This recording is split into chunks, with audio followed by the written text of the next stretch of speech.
Welcome to No Movies in Hell. I'm Chris Geiger. I'm LaQuaw Scott, and today we are reviewing Inside Out 2. I did not see Inside Out 1. Really? Oh, wait, do you have Disney Plus? I do. Wait, do I? I didn't for a long time. And Okay. I recently got it because I was watching Andor. Okay. And that was the reason I got it. And then I think I watched a couple National Geographic movies, and then that was it. Like I stopped watching. There's some really good stuff on there. And then they have like the Hulu content as well. Because I worked on some of that stuff when it was the content feeds and data flowing. But so Inside Out 1 is on there and it's great. I think that I really liked Inside Out 2, and I just feel like it was a perfect segue from Inside Out 1. Did you like it better or worse than Inside Out 1? I think I like them both the same. I feel like it's so not slice of life, but very referential that like it could potentially be like a TV series, right? Like I just feel like it's something that's kind of organic and native, and it's situational too. And so one, I don't know why it took so long for a sequel, but also the same, I think I had the same sentiment for both. So yeah. Cool. I don't know. I guess because I didn't see the first one, I wasn't really 100% sure what to expect, but I knew you were going to see it. And it had gotten a lot of like really good press. Like people were saying good things about it. And I thought it was cute for what it was. Oh, you're not the biggest fan of animated?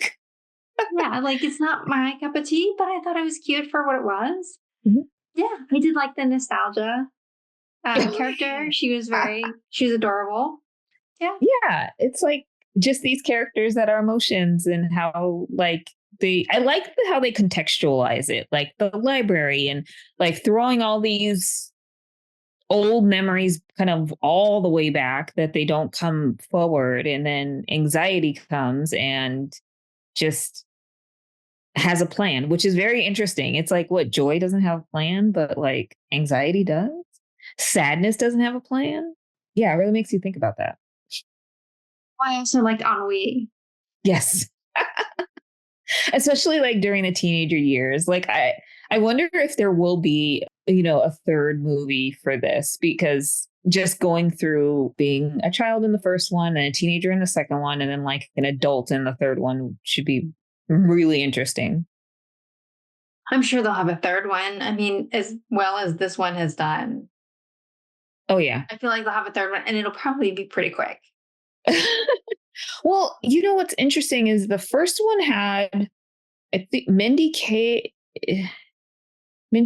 was it wasn't not anxiety, I'm sorry, not fear, and not sadness. So she was disgust.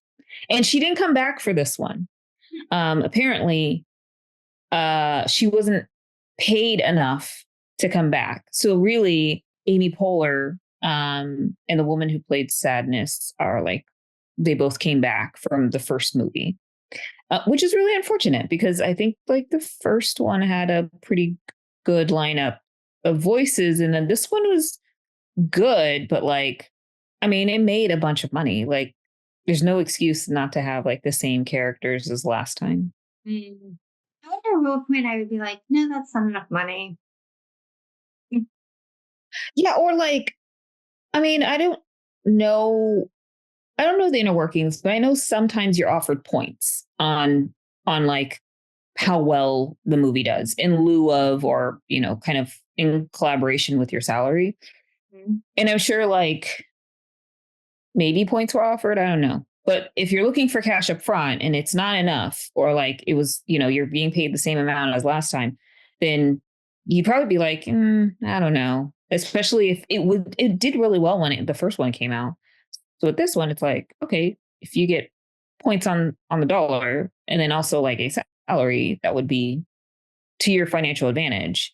Maybe it's just like hedging your bet, right? Like I feel like this summer, you simply just don't know what's going to do well or not, because the movies are not out for a long period of time. It's like a 10-day. I was reading something today. It was like a 10-day window. The movie comes out and then it's like, oh, it'll be on like streaming in 10 days. 10 days. They're coming back out though that were out for a little bit before and disappeared, and then now they're coming back out again. And it's just like, I don't know, like they're coming back out now, but it's also really crowded now. So is it Yeah. going to do better than it would have the first time if you had just like kept the momentum going? But now you've broken that, and you're still competing with a lot of other things that look good. I don't know. I mean, I'm Yeah. not I don't, clearly someone is an expert who's doing this, not me, but just seems like, I don't know, an interesting strategy. Yeah. Yeah, it is. But it seems like a lot of people are coming out to see this and bringing like their kids too. Like it was a packed theater when I saw this movie. Which is also, I mean, from a timing perspective, if came out and I don't, how did that do? I have no idea. Not that great, I don't think, because I didn't see anything about it. So, but that's been out for a long time. That's been in theaters for weeks. And so you would think if there was, if you're a family and you're taking kids to the movies, if came out first, that would be kind of the harbinger of how Inside Out 2 would do, but Mhm. it was not. I know Despicable Me is probably going to do well when it comes out or will do well. I think that one has like a fan following. I mean, maybe that's the difference, right? Like maybe people are just not into exploring new movies and they enjoy sequels, for children's movies. They don't want to like hedge their bet on like a net new film. But also if from the trailers from what I saw, I it didn't appeal to me. I mean, I agree that like the franchises are doing well, even for adults. Like Bad Boys Ride or Die did really well. Yeah.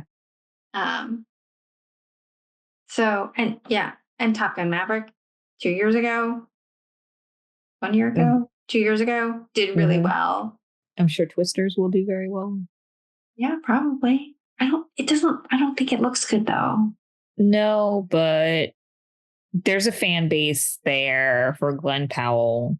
Yeah, unfortunately, Bill Pullman and Philip Seymour Hoffman are not with us. They were in the first movie, which conveniently has been played on television lately. Sure, sure. That just makes sense.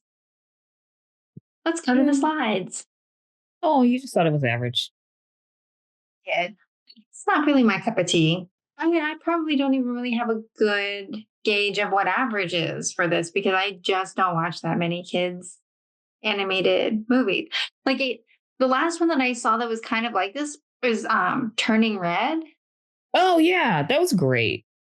And it was just like did I feel like this is kind of the same like type of movie. Like it's dealing with like her growing up and like handling these emotions that are relatively new. And it's like, Oh, oh, Chris. I know. Why must everything be darkness with me?